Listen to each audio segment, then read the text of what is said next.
என் அன்பிற்குரிய 12ஆம் வகுப்பு மாணவர்கள் அனைவருக்கும் இனிதான வணக்கங்கள். மாணவர்களே, இந்த இணைய வழி வகுப்பில் நாம் 6வது இயல் எட்டியிருக்கிறோம். 6வது இயலுடைய பகுதிகள் எல்லாவற்றையுமே படிச்சிட்டோம். இன்னும் நாம் பார்க்க வேண்டியது கவிதை பேழையில் இடம்பெற்றிருக்கக்கூடிய சிலப்பதிகாரம் அப்படின்ற பகுதியை மட்டும் நம்ம பார்க்கணும். இந்த சிலப்பதிகாரம் அப்படின்றது தமிழ்ல தோன்றிய முதல் காப்பியம் உங்க எல்லாத்துக்குமே நல்லாவே தெரியும். இந்த சிலப்பதிகாரம் ஏன்னா நம்ம அந்த காப்பிய இலக்கணம் படிக்கும் போது சிலப்பதிகாரத்துல சில செய்திகள் எல்லாம் எடுத்து சொன்னோம். அதாவது காப்பியம் இவ்வாறு அமைய வேண்டும் என்பதற்கு ஒரு முன் உதாரணமாக அமைந்திருக்கக்கூடியது சிலப்பதிகாரம். சிலப்பதிகாரத்துடைய கதை அமைப்பு உங்க எல்லாத்துக்கும் நல்லா தெரியும். கோவலன் காப்பிய தலைவன், கண்ணகி காப்பிய தலைவி, அதுல மாதவி இன்னும் சில பாத்திரங்கள், முக்கியமான பாத்திரங்கள்லாம் வர்றாங்க. பாண்டிய நெடுஞ்செழியன், அப்புறம் கோப்பெருந்தேவி அப்படின்னு நிறைய பாத்திரங்கள் இடம்பெற்றிருக்கு. கோவலனும் கண்ணகியும் இனிதாக வாழ்ந்து வர்றாங்க. அப்ப விதிவசத்தால மாதவியுடைய ஆடலில் மயங்கி கோவலன் கண்ணகியை விடுத்து மாதவியோடு வாழ ஆரம்பிக்கிறாரு. அப்ப என்ன ஆகுது அப்படின்னா, கண்ணகி தனித்து வாழ்கிறாங்க. அப்புறம் கோவலன் ஒரு சின்ன ஊடல் கொண்டு மாதவியை பிரிந்து மீண்டும் கண்ணகியை வந்து அடைகிறார்.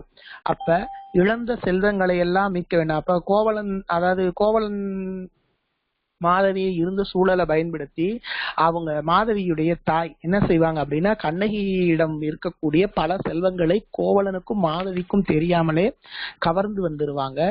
அப்படி எல்லா செல்வங்களையும் இழந்த நிலையில் இருக்கும்போது கண்ணகியை மீண்டும் வந்து அடைகிறார் கோவலன். அப்ப இறந்த செல்வங்களை எல்லாம் மீட்டா நம்ம இந்த ஊர்ல இருக்க முடியாது, சோழ நாட்டுல இருக்கிறதுக்கு நமக்கு வேண்டாம், நம்ம போய் பாண்டி நாடு மதுரை மாநகரத்துல போய் இருந்து நம்ம செல்வங்களை எல்லாம் மீட்போம், வணிகம் செய்து பிழைப்போம் என்று என்ன செய்யறாங்க அப்படின்னா மதுரை மாநகரத்துக்கு வர்றாங்க. அப்ப மதுரை மாநகரத்துக்கு வரும்போது அங்கே அரசி பாண்டிமாதேவியுடைய சிலம்ப அந்த பொற்கொள்ளன் திருடிறார்.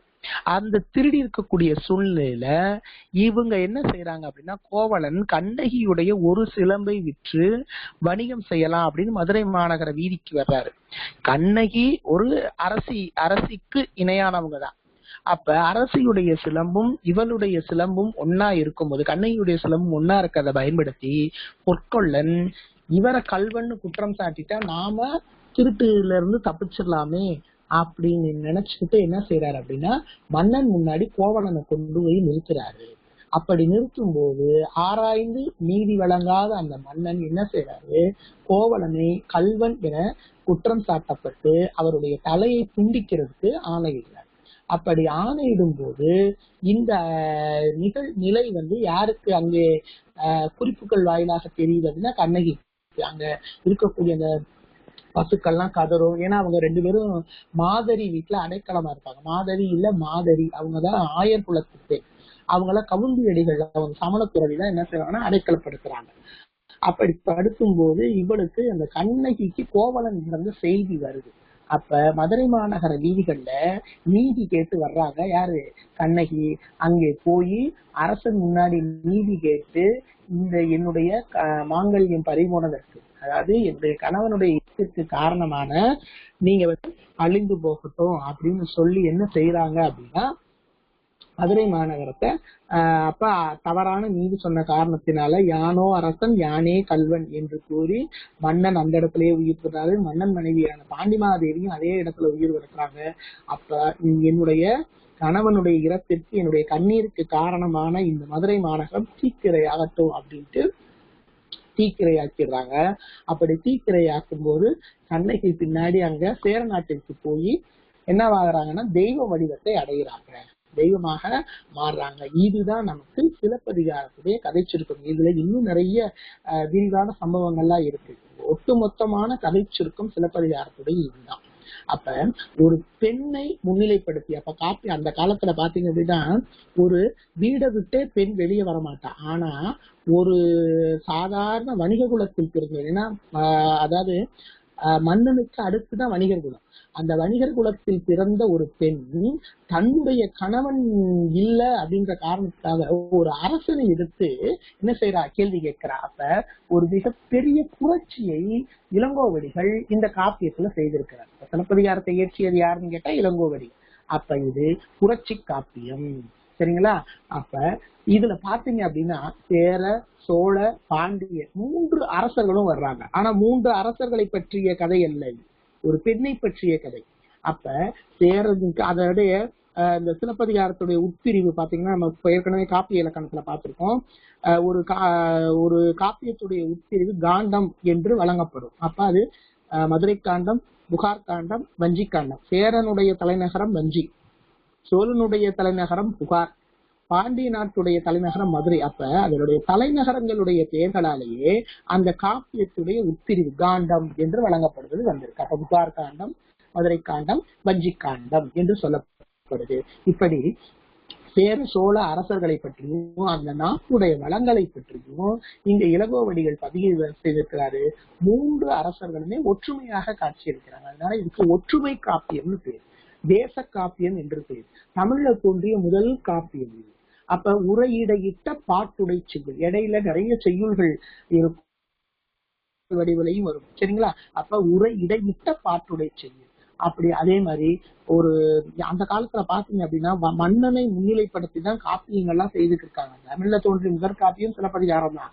ஆனா மன்னனுக்கு அடுத்தபடியாக இருக்கக்கூடிய ஒரு எளிய வணிக குலத்தை பாடியதுனால இது குடிமக்கள் காப்பியம் என்றும் வழங்கப்படுது. இப்படி எல்லாவற்றுக்குமே தமிழ்ல காப்பியம் என்று சொன்ன உடனேயே நம்ம மனசுல தோன்றக்கூடிய முதல் காப்பியம் சிலப்பதிகாரம், சரிங்களா? அதனாலதான் நெஞ்சை அள்ளுமோ சிலப்பதிகாரம் என்று சொல்லியிருக்கிறாங்க, சரிங்களா? அப்ப இந்த சிலப்பதிகாரம் பாத்தீங்கன்னா இந்த காப்பியத்துல பெண்ணுடைய புரட்சி காப்பியம் சொல்றாங்க, ஒற்றுமை காப்பியம்னு சொல்றாங்க. இப்படி பல்வேறு பெயர்கள் சிலப்பதிகாரத்திற்கு வழங்கப்படுது. குடிமக்கள் காப்பியம்னாலே சிலப்பதிகாரம் தான், நல்லா நினைவுல வச்சுக்கணும். இப்படி பல்வேறு பெருமைகளுக்கும் உரிய சிலப்பதிகாரத்துடைய கதை பகுதியில ஒரு சில பகுதிகளை தான் இங்க நமக்கு கொடுத்திருக்காங்க. பெரும்பிரிவு பாத்தீங்கன்னா காண்டம், அதோடைய உட்பிரிவு காதை, சரிங்களா? அதைத்தான் இங்க நம்ம பார்க்க போறோம். அப்ப இந்த காப்பியங்கள்ல எதற்காக தோன்றுச்சுன்னா மனிதனை மனிதனாக வாழ்வதற்கு. சிலப்பதிகாரமே எத்தனை உண்மைகளை உணர்த்துது நம்ம இதுல பார்த்தோம். பாவிகம் என்பது காப்பிய பண்புன்னு பார்த்திருக்கிறோம். என்னென்ன? உரைசால் பத்தினியை உயர்ந்தோர் ஏற்றுவர், ஊழ்வினை உறுத்து வந்து ஊற்றும், அரசியல் பிழைத்தோர்க்கு அறம் கூற்றாகும் என்று 3 அறநெறிகளை மையப்படுத்தி சிலப்பதிகாரத்தை ஏற்றியிருக்கிறாரு இளங்கோவடி. அப்ப நம்ம எப்படினாலும் இந்த சிலப்பதிகாரத்தை படித்தால் தமிழ் மொழியுடைய வளமும் தமிழ் மொழிக்கு தமிழ் மொழியிலே இருக்கக்கூடிய இலக்கண செறிவும் இலக்கிய வளமையும் எல்லாமே தெரியும். அத்தனை சிறப்பு இந்த சிலப்பதிகாரத்தை இருக்கு. இதுல இசை பற்றிய குறிப்புகள்லாம் நிறைய ஒரு இசை ஆசிரியர் இருந்தா எப்படி ஒரு இப்ப ஒண்ணும் இல்ல, இந்த நேரத்துல இந்த கீதம் தான் இசைக்கணும், இந்த ராகத்துல வரணும். அதே மாதிரி ஒரு நாடக மேடை, அந்த நாடக மேடையில எப்படி அமைக்கப்பட்டிருக்கணும் அப்படின்றத ஒரு நாடக ஆசிரியர் எப்படி சொல்லுவாரோ அதே மாதிரி சொல்லியிருக்காரு. அதனாலதான் நாடக காப்பியம்னு கூட இதுக்கு ஒரு பேர் உண்டு, சரிங்களா? அப்ப எத்தனை பெயர்கள் சிலப்பதிகாரத்துக்கு இருக்கு பாத்தீங்களா? அதனால அத்துணை பெயர்களுக்குமே பெருமைக்கு அத்துணை சிறப்புகளையுமே உள்ளடக்கிய காப்பியம் இந்த சிலப்பதிகாரம். அது சிலம்பின் காரணமாக அதிகரித்த வரலாறு. சிலப்பதிகாரத்தை எப்படி பிரிக்கிறாங்க? சிலம்பு கூட்டல் அதிகாரம்னு பிரிக்கிறாங்க. அப்ப அந்த எங்கேயே முடிஞ்சிருக்கும் கதை, கோவலன் மாதவியை பிரிஞ்சு வர்றாரு, அந்த இடத்துலயே முடிஞ்சிருக்கும். ஆனால் அந்த சிலம்பை மையமா வச்சு அந்த கதை இன்னும் நீளுது, அதனாலதான் என்று பெயர் வந்துச்சு, சரிங்களா? அப்படி இதுல இத முதல்ல இளங்கோவடிகள் இயற்றும் போது இந்த கதையை யாரு சொல்றா அப்படின்னா சாத்தன், சீத்தலை சாத்தன். சீத்தலை சாத்தனார் யாரு? மணிமேகலையை இயற்றியவர். அப்ப சீத்தனார் அடிகளார் இயற்றியது, சாத்தன் கேட்க அடிகளார் இயற்றியது. அப்ப பாத்தீங்களா, அவர் நினைச்சா அவரே அவர் பௌத்த மதத்தை சார்ந்தவர், சரிங்களா? அப்ப இது வந்து சமண சமய காப்பியம். இப்ப ரெண்டு சமயத்துக்குமே ஒற்றுமை வந்துருது பார்த்தீங்களா, அதுதான் அது ஒற்றுமை காப்பியம் என்று சொல்றோம். இப்படி எல்லா வகையிலுமே தனிச்சிறப்பு மிக்க காப்பியம் இந்த சிலப்பதிகாரம். சிலப்பதிகாரத்துல நிறைய மாந்தர்கள் வர்றாங்க. அந்த மாந்தர்கள் ஒவ்வொருத்தருக்கும் ஒவ்வொரு பங்கு. அதான் அந்த காப்பிய மாந்தர்கள் சொல்றோம்ல, அது பாத்திர படைப்பு. அது வந்து இளங்கோவடிகளுடைய பாத்திர படைப்பு. அதுல அதான் நம்ம அதாவது ஒரு கலை செய்திகள், தமிழகம் சிறப்புகள், இது எல்லாமே சிலப்பதிகாரத்துல நம்ம படிக்க படிக்க அங்கங்க அது ஒரு அல்ல குறையாத காப்பியம் அந்த சிலப்பதிகாரம். சரிங்களா? அதுலதான் நமக்கு ஒரு சில பகுதிகளை பார்க்கிறோம். பிற உயிரினங்களிலிருந்து மனிதனை தனித்து காட்டுவது கலை. அது நுட்பமான தன்னையும் திறனையும் உள்ளடக்கியது. அப்ப கலையில நுட்பம் இருக்கும். கலைகளின் நடனக்கலை தமிழர்களால் போற்றப்பட்டு கற்கப்பட்டது. அப்ப இதுல எதுக்கு நடனக்கலை நான் சொல்றோம் அப்படின்னு சொன்னோம்னா, மாதவி வந்து ஆடலரசி தலைக்கோழி. அப்படி இப்ப நம்ம ஒவ்வொரு துறையில சிறந்து விளங்குறவனுக்கு கலைமணி, பாரத ரத்னா அப்படின்லாம் விருதுகள் கொடுக்குறாங்களப்பா. அது மாதிரி இந்த மாதவி தலைக்கோள் அமைதி அப்படின்னு பட்டம் பெற்றவள், தலைக்கோள் வரி அமைதி என்ற பட்டம் பெற்றவள். அதனால இவ ஆடல்ல சிறந்தவ. அப்ப அவளுடைய ஆடல்ல பார்த்துதான் யார் மயங்குறா? கோவலன் அவருடைய ஆடலில் மயங்கிறார். சரிங்களா? அப்ப நடனம் கற்பவர்கள் பலர் முன்னிலையில் அரங்கேற்றம் செய்வார். ஆமா, ஒரு இடத்துல வந்து முதல்ல அரங்கேற்றம் செய்வாங்க. சரிங்களா? அது வந்து ஏதாவது ஒரு கோயில்களுடைய திருவிழாக்கள்லயோ அல்லது மன்னருடைய பிறந்த நாட்கள்லயோ அல்லது முக்கியமான நாட்கள்லயோ பெரு விழாக்கள்லயோ ஆடலை கற்றுக்கொண்டவங்க என்ன செய்வாங்க? அரங்கேற்றம் செய்வாங்க. அந்த அரங்கேற்றமே ஒரு மிகப்பெரிய திருவிழாவை போல நடக்குமா. அப்ப இது இன்றும் காணப்படுகிற ஒரு வழக்கம். இன்னைக்கும் கூட நிறைய பேர் புதுசா நடனம் இப்ப நாட்டியாஞ்சலி பண்றாங்க. அதெல்லாம் நம்ம தொலைக்காட்சிகள் எல்லாம் நம்ம பாக்குறோம். இது இன்றும் காணப்படுகிற ஒரு வழக்கம். கலை ஒரு சமூகத்தின் பண்பாடு, சொன்னா வரலாறு, அழகியல் போன்ற கூறுகளை வெளிப்படுத்துவதாக அமைகிறது. அப்ப இந்த கலை என்பது காப்பியம் தான். ஆனா அந்த காப்பியத்துக்குள்ள என்னென்ன இருக்கு பாத்தீங்களா? காப்பியத்துல அழகா நடனக்கலையை அப்படியே ஒரு நடன ஆசிரியன் போல, ஒரு நாடக ஆசிரியன் போல இந்த இளங்கோவடிகள் பதிவு செஞ்சிருக்கிறார். அதெல்லாம் ரொம்ப சிறப்புக்கு உரியது. அவ்வகையில் தமிழர் வாழ்வு முழுமையும் கலைகளால் நிறைந்ததாக காணப்படுகிறது. அப்ப நம்ம நானும் சொன்னது ஆரம்பத்திலே, நம்ம கலை அழகியல் புதுமைகள்னு சொல்லும் போதே பார்த்தோம், கலை இல்லாம மனிதன் இல்லை. இப்ப இந்த உலகத்துல எந்த கலைகளுமே இல்லாம போயிடுச்சுன்னு நம்ம வாழ்க்கையை பெருமைத்தனமான வாழ்க்கையா போயிடும். இப்போ ஒண்ணுல திரைப்படம் பார்க்காம, தொலைக்காட்சி இல்லாம, ஓவியங்கள் இல்லாம, சிற்பங்கள் இல்லாம இருந்திருந்தா அந்த உலகம் எப்படி இருந்திருக்கும்? அப்படிப்பட்ட உலகத்தை நினைச்சு பார்க்கறதுக்கே ரொம்ப கடினமா இருக்கும். அப்ப நம்ம கலை அப்படின்றது வந்து மனிதனை மனிதனாக மாற்றுவது, மனிதனுடைய இன்ப உணர்வுகளை வெளிப்படுத்துவது, அவனுக்கு ஆறுதல் வழங்குவது, இது எல்லாமே கலையால மட்டும்தான் முடியும். ஒரு நேரம் மனசு சோர்வா இருந்துச்சா ஒரு இளையராஜாவுடைய பாடலை கேட்கிறோம், ஒரு ஏ.ஆர். ரஹ்மானுடைய இசையை கேட்கிறோம், அப்ப ஒரு நமக்கு பிடித்த ஒரு பாடலை பார்க்கிறோம். இப்படி எல்லாம் பார்க்கும்போது என்ன செய்யறோம்? இப்படிப்பட்ட கலைகள்லாம் இருக்கிறதுனாலதான் நம்மளுடைய மூளை பாத்தீங்க அப்படின்னா எந்த விதமான அந்த அழுத்தத்திற்கும் ஆளாகாமல் இருக்கிறோம். சில நேரங்கள்ல கலைகள் தான் நம்மளா வச்சிருக்க உதவுது. அப்படிப்பட்ட கலைகள் தமிழர் வாழ்வுல நிறைய கலைகள் இருக்குது. அதுல இந்த நடனக்கலை அதை பத்தி தான் இந்த சிலப்பதிகாரத்துல யார் சொல்லியிருக்கிறா? நம்ம இளங்கோவடிகள் ஒரு நாடக ஆசிரியன் போல சொல்லியிருக்கிறாரு. அதைத்தான் இங்க நம்ம பார்க்க போறோம். பாருங்க, சிலப்பதிகாரத்தில் உள்ள அரங்கேற்று காதையின் ஒரு பகுதி பாடமாக வைக்கப்பட்டுள்ளது. நமக்கு இந்த பாடல் இடம்பெற்றிருக்கிறது அரங்கேற்று காதை. இந்த காதையில அரங்கேற்று காதை தமிழரின் கலை, நாகரிகம், பண்பாடு முதலானவற்றை உள்ளடக்கிய கருவூலமாக சிலப்பதிகாரம் திகழ்கிறது. அப்ப நான் சொன்னா எல்லாமே இதுல இருக்கு. தமிழர்கள் எப்படி வாழ்ந்திருக்கிறாங்க, கணவன் இழந்தவருக்கு காட்டுவது ஈன்னு அந்த கோப்பெருந்தேவி, அதாவது யாரு, பாண்டிய நெடுஞ்செழியன் தவறான நீதி சொல்லி உயிர் இறக்குறாரு. அவர் இறந்த அடுத்த கணமே அந்த கோப்பெருந்தேவி இறக்குறாங்க. அப்ப அந்த பெண்களுடைய அந்த கணவன் மேல வைத்திருக்கக்கூடிய அன்பு பாத்தீங்கன்னா எப்படி இருந்திருக்கு பாத்தீங்களா? அது இந்த மாதிரி அங்கே வரக்கூடிய அந்த வரிகள்ல பாடல் வரிகள்னால தமிழருடைய கலை, நாகரிகம், பண்பாடு இது எல்லாவற்றையுமே நாம தெரிந்து கொள்ள முடிகிறது. அரசகுடி அல்லாதவர்களை காப்பியத்தின் தலைமக்களாக வைத்து பாடியதால் இது குடிமக்கள் காப்பியம் எனப்படுகிறது. அரசகுடியில இல்லாதவர்களை காப்பியத்துடைய அதான் அந்த அரசகுடிக்கு அடுத்து இருக்கவங்க தான் வணிகக்குடி. வணிகக்குடியினுடைய வணிகத்துடைய தலைமகன் தான் யாரு? வணிகத்து குலமகன் தான் யாரு? கோவலன். வணிகத்து குலமகள் தான் யாரு? கண்ணகி.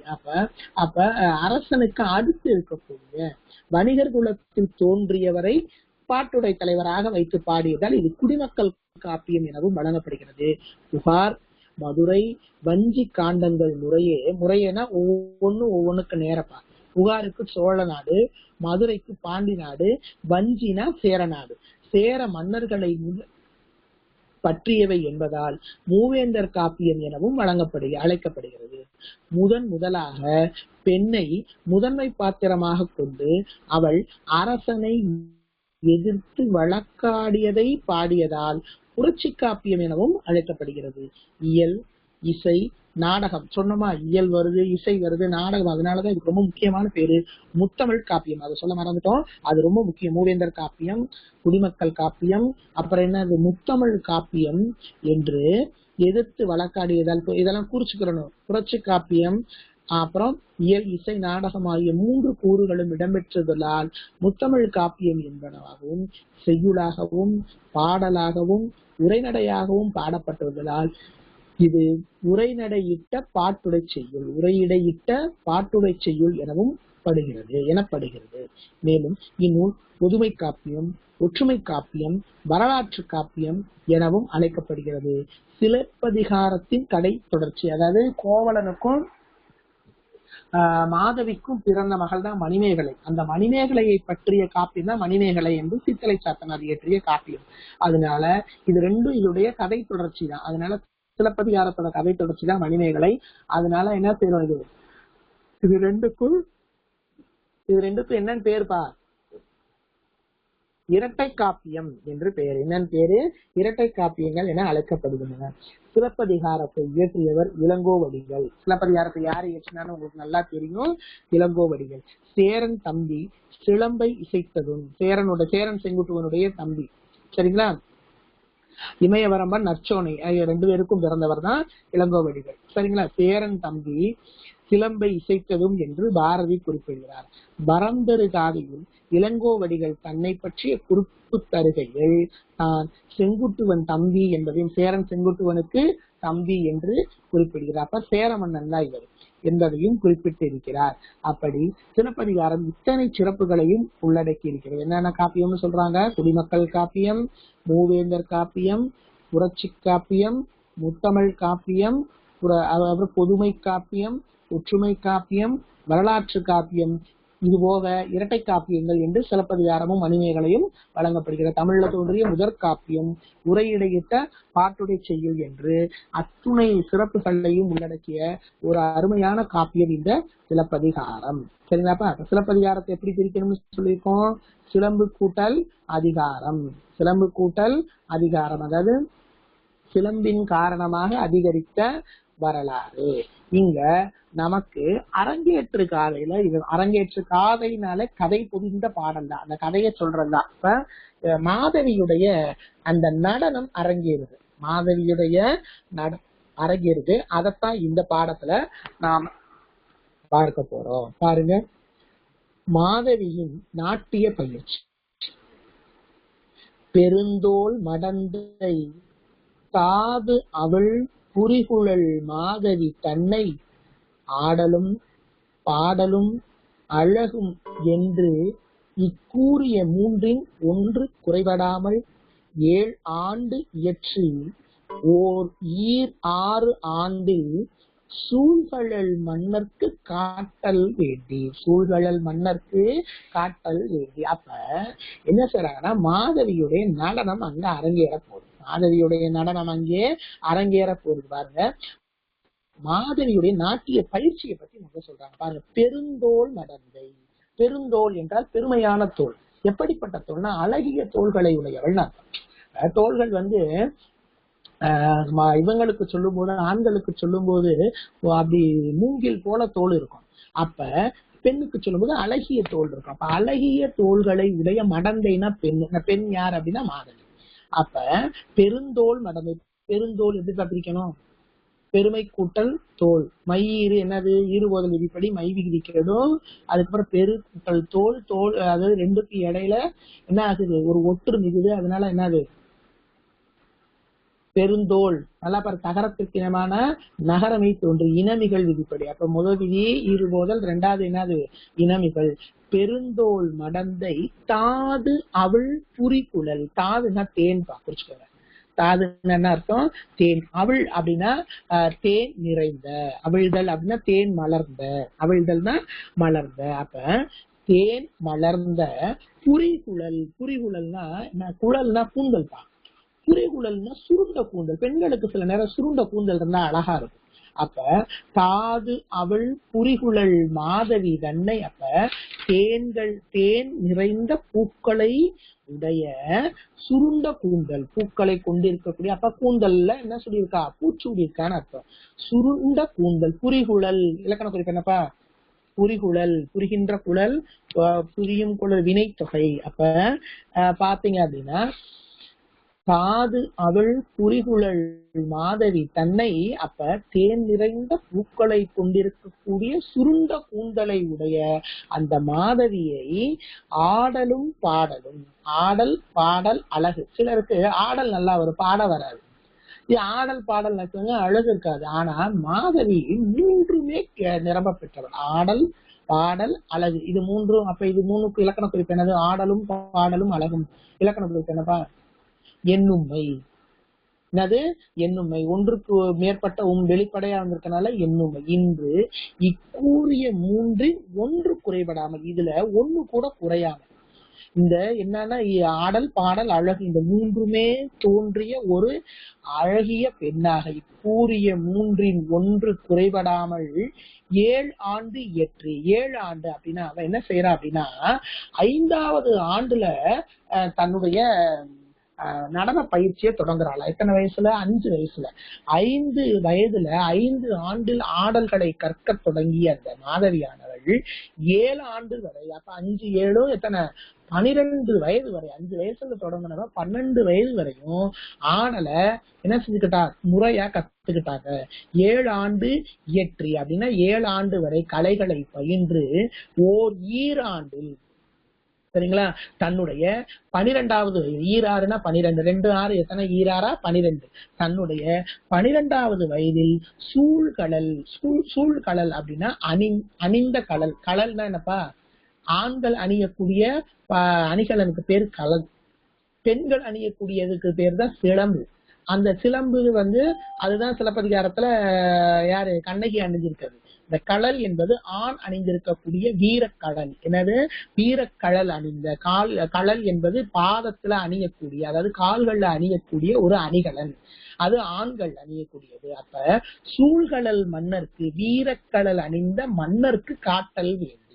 அப்ப இவளுடைய நடன திறமையை, அந்த தான் கற்றிருக்கக்கூடிய நடனத்தின் அந்த தேர்ச்சியை வீரக்கழல் அணிந்த மன்னருக்கு காட்ட வேண்டி என்ன செய்யறா? அரங்கேற்ற போறா. எத்தனை வயதுல இருந்து கற்க ஆரம்பிச்சவங்க? 5 வயதிலிருந்து எத்தனை ஆண்டுகள் பயிற்சி? 7 ஆண்டுகள் பயிற்சி பெற்று இப்ப எத்தனாவது வயதுல தன்னுடைய அரங்கேற்றத்தை நிகழ்த்த போறாங்க? 12வது வயதுல அரங்கேற்றத்தை நிகழ்த்த போறாங்க. பாருங்க, பெருந்தோல் மடந்தை. அப்ப அழகிய தோள்களை உடைய அந்த மாதவி பெண்ணானவள். மடந்தைனா பெண். தாது அவள் தேன் நிறைந்த பூக்களை கொண்ட புரிகுழல் சுருண்ட கூந்தலை உடைய மாதவி தன்னை ஆடலும் பாடலும் அழகும் எல்லாமே நிரம்ப பெற்று கூறிய மூன்றில் ஒன்று குறைவிடம், ஒன்று கூட குறையாம அவ்வளவும் கைவர பெற்றவளாக கூறிய 1/3 குறைபடாமல் 7 ஆண்டு இயற்றி ஓர் 6 ஆண்டில் சூழ்கழல் மன்னர்க்கு காட்டல் வேண்டி, சூழ்கழல் மன்னர்க்கு காட்டல் வேண்டி என்று மாதவியுடைய அந்த நடன திறமையை சொல்றாங்க. பாருங்க, மாதவி அழகி, அந்த முதல் பாடலுக்கு அர்த்தம் நான் சொன்னதை மறுபடியும் ஒரு தடவை பார்க்கலாம். மாதவி அழகிய தோள்களை உடையவள், தேனும் தாதுவும் நிறைந்த பூக்களை அணிந்த சுருண்ட கூந்தலை உடையவர். தேனும் தாதுவும், இந்த மகரந்த தாதுன்னு சொல்றோம்ல, அப்படிப்பட்ட, ஏன்னா மகரந்த பூக்கள் மொய்த்து கொண்டிருக்கிறது தான் தேன், சிறந்த தேன். அப்படிப்பட்ட சுருண்ட கூந்தலை உடையவள் ஆடல் பாடல் அழகு என்னும் இம்மூன்றில் ஒன்று கூட குறைவு விடாமல் 5 ஆண்டில் ஆடல் கற்பதற்கான சடங்குகளை செய்து 7 ஆண்டு வரை ஆடல் கையிலேயே பயின்றால் அவள் தனது 12வது வயதில் ஆடலை அரங்கேற்ற விரும்பினாள். யாருக்கு முன்னாடினா வீர கடல் பூண்ட சோழல் மன்னனது, என சோழ மன்னனது அரசவைக்கு வந்தார். அவளுடன் ஆடலாசான், இசையாசான், கவிஞன், தனுமை, குழல் ஆசான், யாழ ஆசான், இதுக்கெல்லாம் என்னென்ன விளக்கம்ன்றத நான் சொல்றேன். இவங்க எல்லாருமே அவங்களோட வர்றாங்க. யாரு?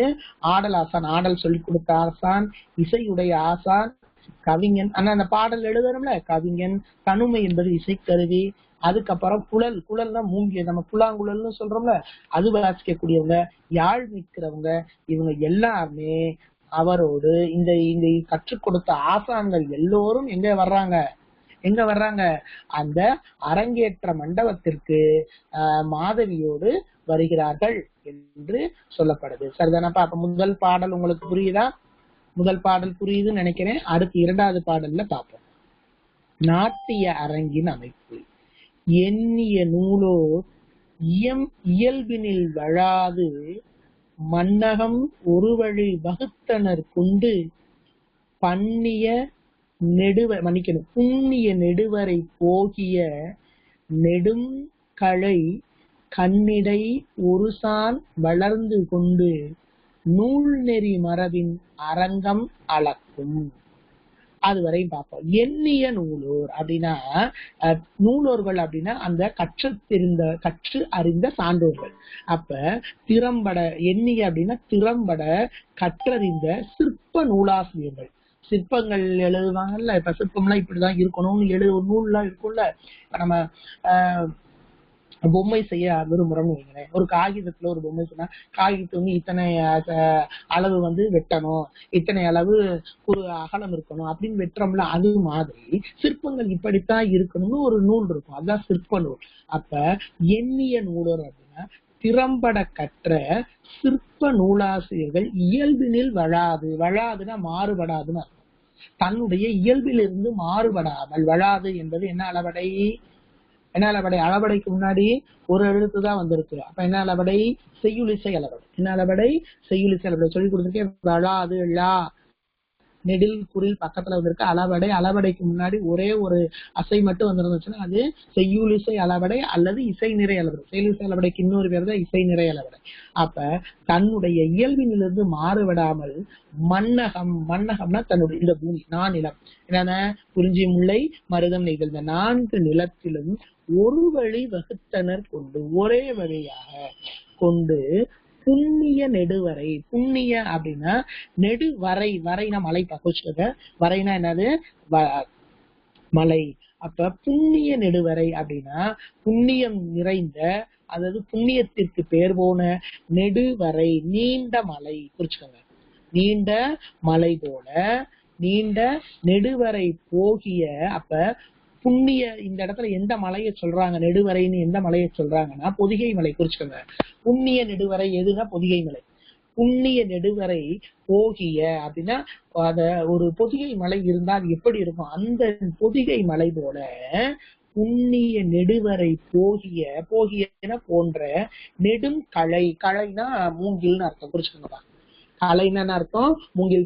இப்ப நமக்கு நிறைய இரும்பு கருவிகள்லாம் இருக்கு. அந்த காலத்துல அதெல்லாம் மரக்கருவிகள் தான் அதிகமா பயன்படுத்தப்பட்டிருக்கு.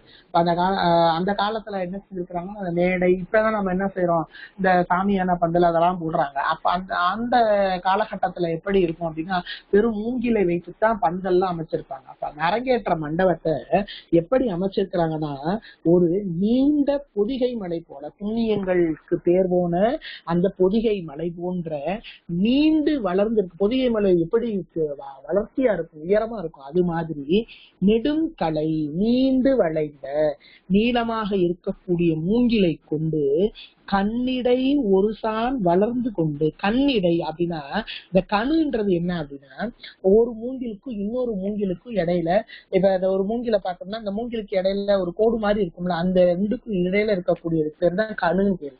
நீங்க உங்களுக்கு தெரியும், கரும்பு இருக்குல்லப்பா, கரும்புக்கு இடையில இடையில அந்த கட்டமா இருக்குல்ல, அதுக்கு பேரு தான் கணு. அது மாதிரிதான் மூங்கிலுக்கும் இருக்கும். மூங்கில், கரும்பு இதெல்லாம் ஒரே இனம் மாதிரிதான் இருக்கும். அப்ப கண்ணிடை அப்படின்னா ஒன்றுக்கொன்று அந்த கணு இடையானது ஒரு சான் வளர்ந்தது கொண்டு. அது எல்லாமே பாத்தீங்கன்னா ஒரு சான் தான் வளர்ந்துருக்கும். எல்லா மூங்கில் மரமும் ஒரு சான் வளர்ந்துருக்குமா? வளர்ந்திருக்காது. அப்படி ஒரு சான் வளர்ந்திருக்கக்கூடிய மரங்களை மட்டும் ஒன்றாக சேர்க்கும். புரியுதுங்களா? அப்ப எவ்வளவு அழகா அந்த நுட்பத்தோட அந்த வேலை செஞ்சிருப்பாங்க பாத்தீங்களா? அப்ப ஒரு சான், அந்த ஒரு கணுக்கும் இன்னொரு கணுவுக்கும் பாத்தீங்கன்னா, நம்ம கை 2 விரல் நீட்டுறோம்ல, அதுதானே ஒரு சான். அந்த ஒரு சான் அளவு இருக்கிறது மாதிரி என்ன செய்யறாங்கன்னா, அந்த மூங்கிலை எடுத்துக்கொண்டு, அது எப்படிப்பட்ட மூங்கில், நீண்ட மூங்கில். எந்த மலை போல? புண்ணியங்களால் புண்ணியங்கள் இருக்கக்கூடிய பொதிகை மலை போல நீண்டு உயர்ந்த மூங்கில். நீண்டு உயர்ந்த மூங்கில ஒன்றுக்கொன்று வளர்ந்தது கொண்டு. ஒன்றுக்கொன்று என்ன இருக்கணும், ஒரு கணுவுக்கும் இன்னொரு கணுவுக்கும் ஒருதான் இடைவெளி இருப்பதை போல கொண்டு, நூல் நெறி மரபின் அரங்கம் அளக்கும் கோல் அளவு 24 விரல் ஆக, எழுகோல் அகலத்து எண்கோல் நீளத்து ஒரு கோல் உயரத்து உறுப்பினது ஆகி. எப்படி அழகா சொல்லியிருக்காங்க பாத்தீங்களா? இப்ப நம்ம என்ன செய்வோம், அதாவது குச்சி எடுத்து வந்து கட்டுங்க அப்படின்னு இடையில ஏதாவது குச்சி எடுத்து வச்சுக்கணும். ஆனா அப்படி இல்லை. இந்த மண்டபம், அரங்கேற்ற மண்டபமா இப்படித்தான் இருக்கும்.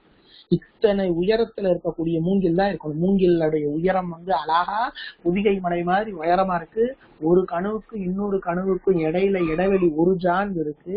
அப்ப ஒன்றுக்கொன்று ஒரு ஜான் வளர்ந்த மூங்கில்களை கொண்டு, வளர்ந்தது கொண்டு, நூல் நெறி மரபின் நூல்கள் எப்படி, இதெல்லாம் நூல்கள்ல சொல்லப்படுது. நாட்டிய நூல்களையும் சிற்ப நூல்களையும் சொல்லப்பட்டிருக்கு. அப்படி சிற்ப நூல்கள் சொல்லப்பட்ட நூல் நெறி மரபு, நெறின வழி, நூல் வழிகளை பின்பற்றி, மரபுனா வழி, நெறி மரபு அப்படின்றது இருவேறுட்டு பண்பு பெறதான். மன்னிக்கணும், ஒரு பொருட்பண்பொழி. நூல் நெறி மரபின் அரங்கம் அளக்கும். அரங்கத்தை அதே அளவுக்கு செய்யறாங்க.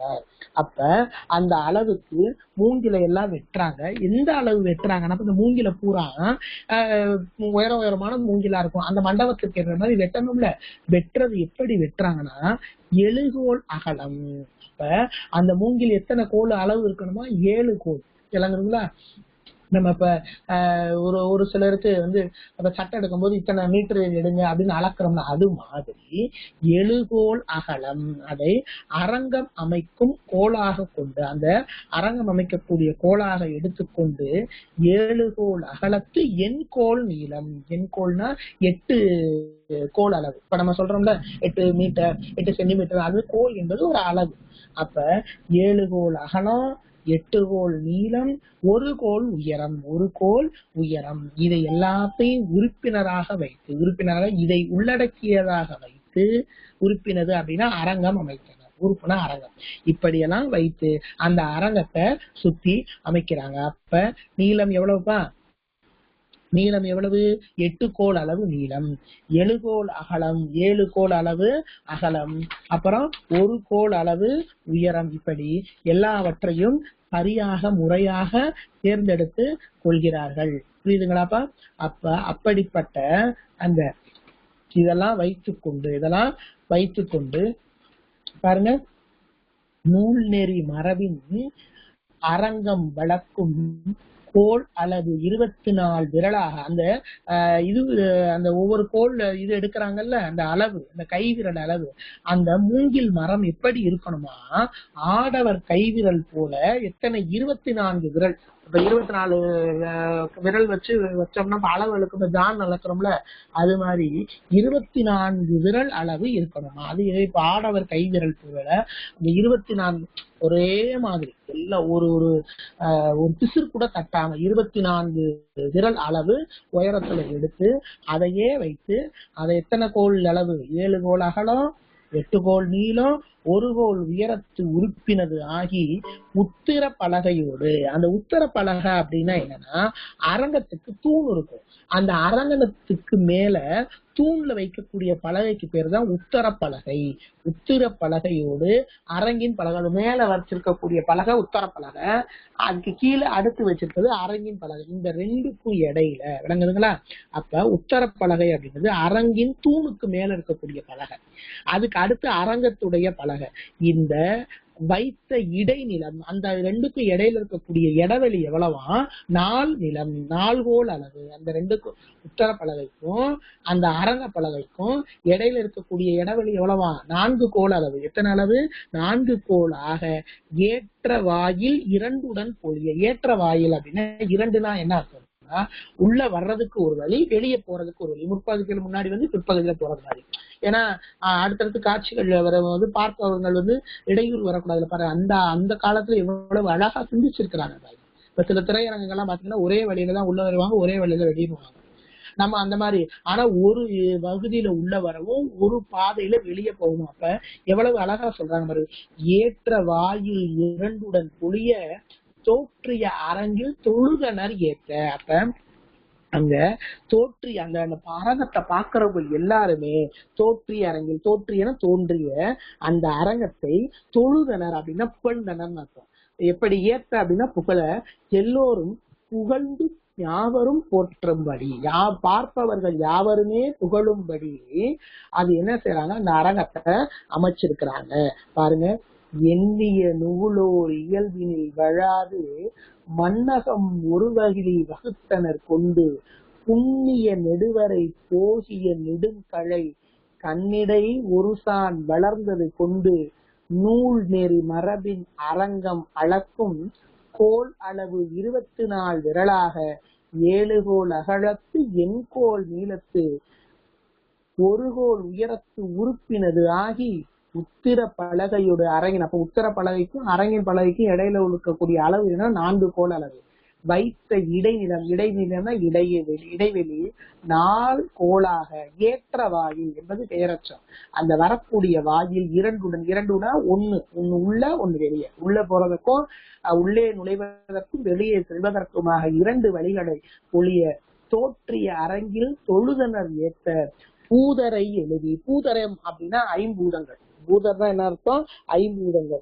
பூதரை எழுதி மேல்நிலை வைத்து தூண் நிழல் புறப்பட மாண்பிளக்கு எடுத்து ஆங்கு ஒருமுக எழினியும் பொறுமுக எழினியும் கறந்து வரல் எழினியும் புரிந்து உடன்பகுத்து ஆங்கு ஓவிய விதானத்து உரைபெறு நித்திலத்து மாலை தாமம் வளையுடன் நாற்றி விருந்துபட கிடந்த அருந்தொழில் அரங்கம். விருந்துபட கிடந்த அருந்தொழில் அரங்கம். அப்ப பூதர் அப்படின்னா 5 பூதங்கள். 5 பூதங்களை எல்லாத்தையும் அந்த இடத்துல என்ன செய்றாங்கன்னா வரைஞ்சு வச்சிருக்காங்களா, ஓவியங்களை சித்தரித்து வைத்து. சித்தரித்துனா வரைந்து வைத்து.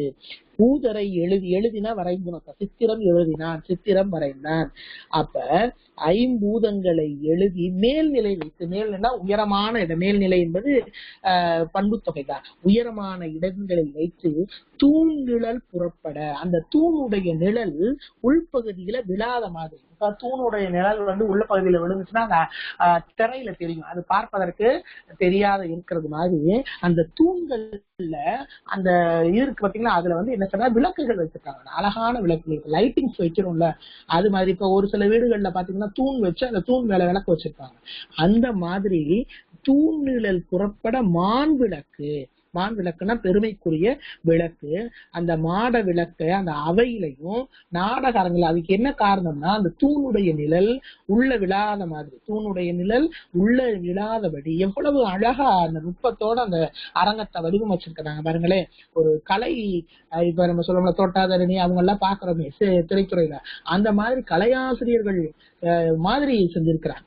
அவங்கள விட மேலோர் தூண் நிழல் புறப்பட மான் விளக்கு எடுத்து ஆங்கு அங்க ஒரு முக எழினின திரைன்னு அர்த்தம் தான்.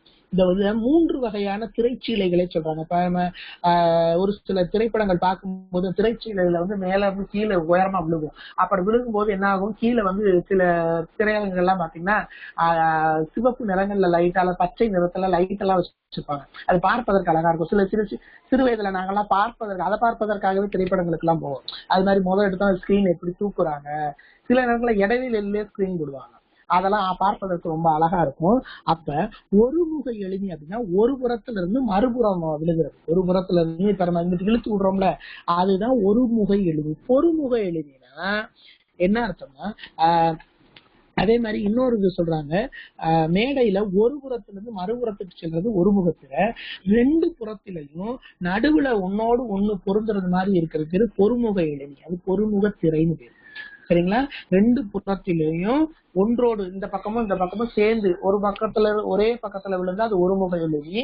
நடுவுல 2ஐயும் ஒன்றாக சேர்த்து வச்சோம்னா அதுக்கு பேரு பொறுமுக எளிமை. மேடையில மேலிருந்து வேண்டும் போது கீழே இறக்குறாங்க பாத்தீங்களா, அதுக்கு பேரு கறந்து வரல் எளிமை. மேல அப்படியே ஸ்கிரீன் மேல இருந்து இழுத்து விடுறோம்ல, அது மாதிரி இருந்துச்சு, அதுக்கு பேரு கறந்து வரல் எளிமை. பாருங்க, ஒருமுக எளிமையும் பொறுமுக எளிமையும் கறந்து விரல் எளிமையும் புரிந்து அதை புரிந்து வைத்து அதையெல்லாம் அங்கே அமைத்து வைத்து உடன் வகுத்து ஆங்கு ஓவிய விதானம்னா ஓவிய வேலைப்பாடு மிக்க, விதானம்னா அந்த மேற்கூரைன்னு அர்த்தம். விதானம்னா என்ன அர்த்தம்? மேற்கூரை. ஓவிய விதானத்து அந்த பந்தல்ல உரை பெரு நித்திலம்னா முத்துதான். நித்திலம்னா என்னது? முத்தம் குறிச்சுக்கோங்க. விதானம் அப்படின்னா அந்த மேற்கூரை. விதானம் அப்படின்னா என்ன அர்த்தம்? மேற்கூரை. அந்த ஓவியம் தீட்டப்பட்ட அந்த மேல இருக்கக்கூடிய கூரையாதான் பந்தல், அதுக்கு பேர் என்னது? பந்தல். அப்ப ஓவிய விதானம் அப்படின்னா ஓவிய வேலைப்பாடு மிக்க சிறந்த என்ன அர்த்தம்? அந்த பந்தல்ல என்ன என்னன்னா சிறந்த உரை பெரு அப்படின்னா உரைப்பதற்கு சிறந்த நித்திலம்னா முத்தையும் மாலை தாமம்னா மாலை என்னது?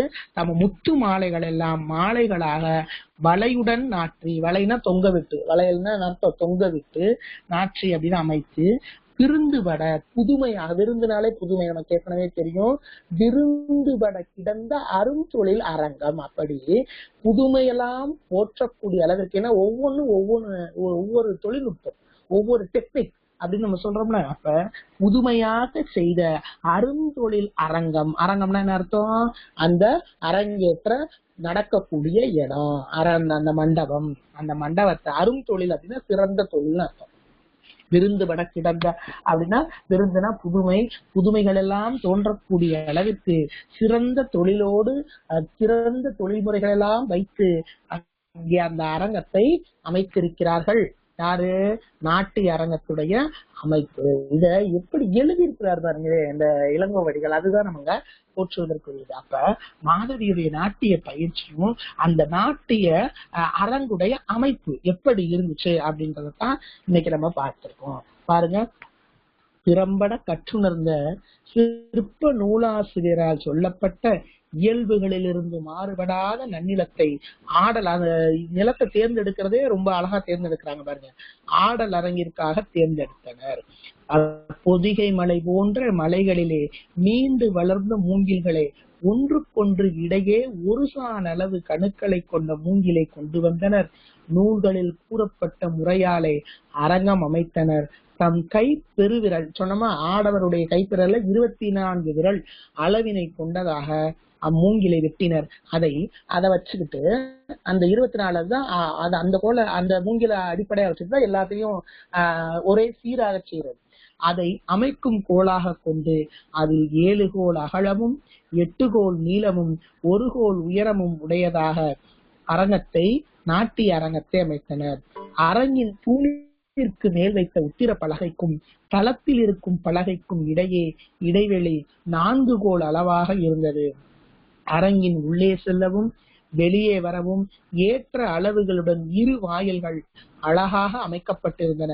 மேற்கூறியபடி அமைக்கப்பட்ட அவ்வரங்கில் மேல்நிலை மாடத்தில் 5 பூதங்களை யாவரும் புகழும்படி, அதான் பூதரை அப்படின்னா 5 பூதங்கள், நீர் நிலம் நெருப்பு காற்று ஆகாயம் என்று சொல்லக்கூடிய 5 பூதங்களையும் அங்கே சித்திரமாக வரைந்து வைத்தனர். அவ்வரங்கில் மேல்நிலை மாடத்தில் 5 பூதங்களை யாவரும் புகழும்படி சித்தரித்து வைத்தனர். தூண்களின் நிழலானது அவையிலும் நாடக அரங்கிலும் விழாதபடி நல்ல அழகான நிலை விளக்குகள், அத மாட விளக்கு நம்ம சொல்றோம்ல, அந்த செட்டி லைட்டிங்ஸ், அந்த நிலை விளக்குகளை நிறுத்தினர். மேடையின் ஒரு புறத்திலிருந்து மறுபுறத்திற்கு செல்லுமாறு அமைக்கப்படும் ஒருமுகத்திரை, அதாவது ஒரு புறத்துல இருந்து ஒருமுக எழிலின திரை சொன்னேன். மேடையின் இருபுறத்திலிருந்தும் நடுவில் ஒன்றோடு ஒன்று பொருந்தும் அமைக்கப்பாடு ஒருமுகத்திரை. மேடையின் மேலிருந்து வேண்டும் போது கிடைக்கக்கூடிய கறந்து வரல் திரை, இவை 3ஐயும் சிறப்புடன் அமைத்தனர். ஓவிய வேலைப்பாடு மிக்க மேல் விதானத்தையும் அமைத்தனர். அத்துடன் சிறந்த முத்துக்களால் இயன்ற மாலைகளை அரங்கம் முழுவதும் தொங்கவிட்டனர். இவ்வாறு ஒவ்வொன்றையும் புதுமையாக மேடையில் சிறப்பான வேலைப்பாடுகளுடன் அமைத்தனர். இன்னைக்கு இந்த 2 இதையும் பார்த்திருக்கிறோம். இன்னைக்கு இருக்கிறது சிலப்பதிகாரத்துல இருக்கக்கூடிய சிலப்பதிகாரத்துக்கு வழங்கப்படும் வேறு பெயர்கள் யாவை அந்த கேள்வி குறிச்சுக்கோங்க. அப்புறம் இந்த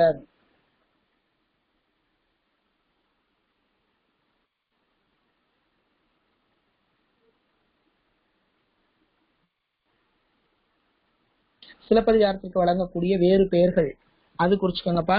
அதுக்கப்புறம் 3 திரைகள் என்னன்னு அந்த கேள்வி குறிச்சுக்கோங்க. ஒருமுக எழினி குறிப்பு எழுதுகாது.